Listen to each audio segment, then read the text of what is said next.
Сәлеметсіздер ме? Бұл видеода математикалық модель құру арқылы есеп шығару тақырыбының есептерін жалғастырамыз. 5-164 есепке келдік. Мұнда біріншісінде x санын 17%-ға кеміткенде 20,175-ке тең сан шығады дейді. Яғни x санынан кеміткенде деген азайту деген сөз ғой. Осы x-тің 17%-ын деген сөз. Ал санның пайызын табу үшін берілген санды пайызға көбейтіп 100%-ға бөледі. 17%-ын тауып алдық, берілген санын 17%-ын алып тастаған кезде 20,175 шығады екен. Ортақ бөлімге келтірейік, 100-ден көбейтсем, сонда мына жерде 100x минус 17x ыңғайлы болады солай. 100-ге көбейтсем 2075 болады. Енді мынада айырмасы 83x тең болады 2075. X табу үшін 2075 83-ке бөлеміз енді. Сонда бізде тура 25 саны шығады екен. Енді келесі екіншісін қарайық. Мұнда x санын 27%-ға өсіргенде дейді. Берілген x санына 27%-ді қосқанда деген сөз. X-тің 27% дегеніміз санның пайызын табу үшін пайызға көбейтіп 100-ге бөледі. Сонда бізде 31,175 деген сан шығады дейді. Ортақ бөлімге келтіреміз, 100-ден береміз. Сонда мұнда 100x плюс 27x тең болады. 100-ге көбейткенде 3175. Қосындысы 127x болады. Тең 3175-ке. X табу үшін 3175-ті 127-ге бөле саламыз. Сонда бізде тура 25 саны шыға келеді. Екі тапсырмада да x-тің мәні бірдей екен.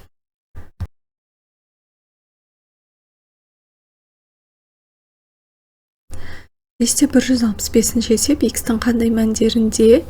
Біріншісінде x минус 4 бөлі 5 өрнегінің мәні 2x плюс 4 бөлі 9 плюс 9 өрнегінің сәйкес мәнінен кем дейді. Кем болады 2x плюс 4 бөлі 9 плюс 9-дан. Енді теңістік шешеміз, ортақ бөлім 45 деп алайық. Мынаған 9-дан 5-тен 45-тен береміз. Бөлімін алып тастаймын. 9 көбейтілген x минус 4 кіші 5 көбейтілген 2x плюс 4 плюс 9 көбейту 45 болады. Енді жақшаны ашам. 9x минус 36 кіші 10x плюс 20 плюс 405 болады. Жинақтаймын. 10x былай келеді, минус x қалады. Кіші 405 қосу 20, 425. Бұл теңістікті шешкен бізде 1036 қосылады, 461 болады. Енді минус 1-ге көшірген кезде теңістік белгісі кері ауысады. Минус 461-ден үлкен болады екен x-тің мәні. Келесі екінші өрнекте x плюс 17 бөлімі 5 өрнегінің мәні келесі өрнектің сәйкес мәнінен артық болмайды дейді. Артық болмайды десе кем болады, немесе оған тең болады деген сөз. 3 көбейту x минус 5 бөлі 4. Ортақ бөлім 20, 4-тен мұнда 5-тен берем. Сонда 4 көбейтілген x плюс 17 кіші не тең? 3 пен 5 көбейтіледі 15, көбейтілген x минус 5. Жақшаны ашам. 4x плюс 68 кіші не тең? 15x минус 75 болады. 15x былай алып келем, минус 11x қалады. Кіші не тең? 68 былай барады, екеуі қосылады, минус 143 болады. Енді x табу үшін минус 11-ге бөлем. Теңістік белгісі кері ауысады. X үлкен не тең? 13-тен болып шығады екен.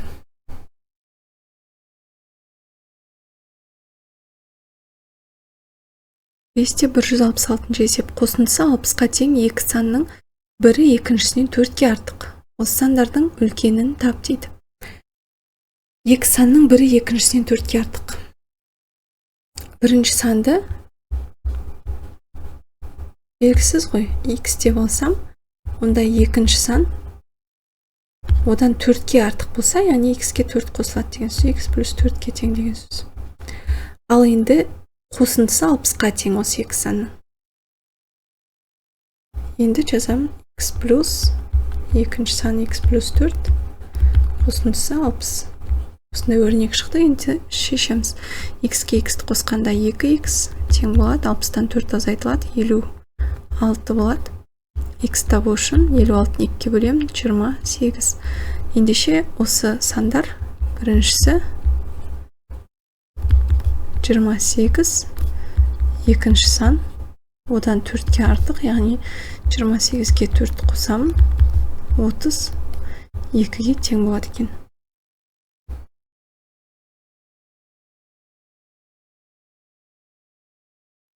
Бесте 167 есеп айырмасы 40-қа тең сандардың бірі екіншісінен 3 есе артық.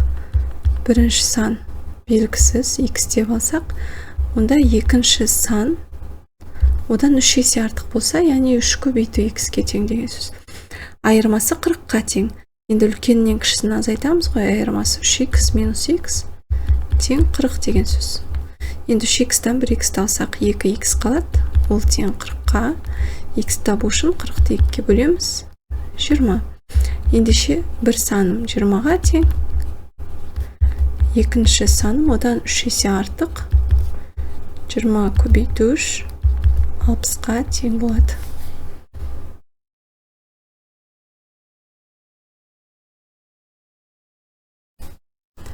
Бесте 168 есеп әкесі 31 жаста, ал ұлы 5-те. Неше жылдан соң әкесі ұлынан 3 есе үлкен болады. Яғни жылдар бірдей өтеді. Яғни әкесінің жасына қандай да бір жыл өткен кезде 2 жыл өтті дек 2 жас қосылады. Дәл солай ұлының жасына да 2 жас қосылады ғой. Қай кезде екеуі теңеседі, әкесі ұлынан 3 есе үлкен болады дейді. Мынау 3 есе үлкен болып тұр дейік. Онда мынау 3 есе кем ғой, екеуі теңесу үшін мынаны 3-ке көбейтіп жіберемін. Сонда екеуі тең болады. Міне осындай бізде математикалық модель құрылды. Енді осы теңдеуді шешеміз. Онда жақшаны ашып алайық. 31 плюс x тең болады 15 плюс 3x болады. X-ті былай алып келсем, 3x-тан x азайтсам 2x қалады. Екеуін орнына ауыстырып жаза беруге болады. 31-ден 15-ті азайтсам 16 болады. Енді x табу үшін 16-ны 2-ке бөлемін, 8. Яғни 8 жылдан соң екен.